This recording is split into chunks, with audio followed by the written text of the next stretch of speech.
ஸ்கூல்ல எல்லாம் படிச்சோம் பட் மணி மேனேஜ்மெண்ட் பத்தி யார் நமக்கு சொல்லி கொடுத்தா? இந்த விஸ்டம் வெனஸ்டே சீரிஸ்ல we teach you what school skipped. இந்த மாதிரி லைஃப் சேஞ்சிங் ஃபினான்ஷியல் கிளாரிட்டியை கத்துக்க மறக்காம நம்ம மார்க்கெட் ஸ்கூல் ரெடி பேஜை ஃபாலோ பண்ணிக்கோங்க. ஸ்கூல்ல we studied algebra, history, geography, but பணத்தை எப்படி மேனேஜ் பண்ணணும்னு யாருமே கத்து தரல. அதனாலதான் இப்பவும் சேலரி வருது, சேவிங் சுத்தமா இல்ல, வாழ்க்கையே ரொம்ப பிரஷர்ல போயிட்டு இருக்கு. ஒரு ஃபாலோவர் சொன்னாரு, ப்ரோ எனக்கு 28 வயசு ஆகுது பட் எஸ்ஐபினா எனக்கு இப்பதான் தெரியும்னு. இதுதான் நம்ம ஜெனரேஷனோட பிக்கெஸ்ட் ஃபினான்ஷியல் பெயின். ஃபினான்ஷியல் லிட்ரஸினா ஃபேன்சி இங்கிலீஷ் வேர்ட்ஸ்ல இல்ல, ரொம்ப சிம்பிளா சொல்றேன் பாருங்க. பணம் எப்படி வருது, எப்படி போகுது, அதை எப்படி க்ரோ பண்ணலாம் அப்படிங்கிறது தான். இந்த ப்ராப்ளமை ரொம்ப சிம்பிளா சால்வ் பண்ணலாம்.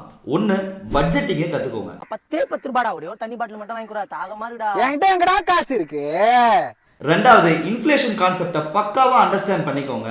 மூணாவது, சின்ன இன்வெஸ்ட்மெண்ட், அதாவது வெறும் 500 ரூபாய் கூட இருந்தா பரவாயில்ல, எஸ்ஐபியை ஸ்டார்ட் பண்ணிடுங்க. பணம் க்ரோ ஆகுன்னு வெயிட் பண்ணாம அந்த பணத்துக்கு ரைட் டைரக்ஷன் கொடுத்தாவே போதும், உங்களுக்கு பர்ஃபெக்டான ஒரு ஃபினான்ஷியல் செட்டப்ஸ் கிடைச்சிரும். இந்த மாதிரி ஈஸியர் ஃபினான்ஷியல் டிப்ஸ் டெய்லி உங்களுக்கு வேணும்னா இன்ஸ்டாகிராம் பயோல இருக்க நம்ம பிராட்காஸ்ட் சேனல்ல மறக்காம ஜாயின் பண்ணிக்கோங்க.